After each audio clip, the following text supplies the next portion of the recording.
Geist, von allen Hindernissen frei ist, der Dharmakaya ist oder wie auch für die körperliche Erscheinung oder Rupakaya und so weiter. So now that's a complete explanation about the basic structure of Buddha Dharma. As yesterday I mentioned, from Buddhist viewpoint, as a Buddhist practitioner, our final sort of destination, target is Buddhahood, because we already have Buddha nature. So now how to proceed up to that level? Basic explanation is the method or stage, step by step.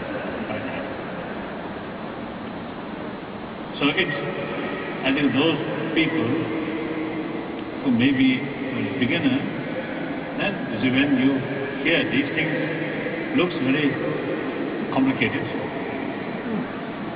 But you see, strong practice, then gain some experience, then the next practice looks easier, then next more easier, next more easier.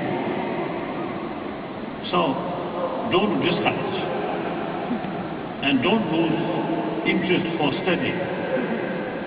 Study is very, very important, because the simple reason, the Buddhist way of approach,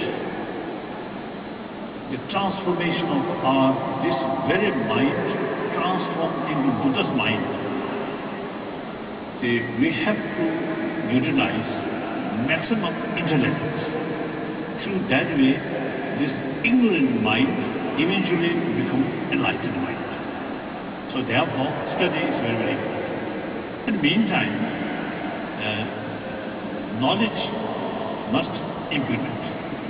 So study, practice, these two things must go together. So, thank you very much.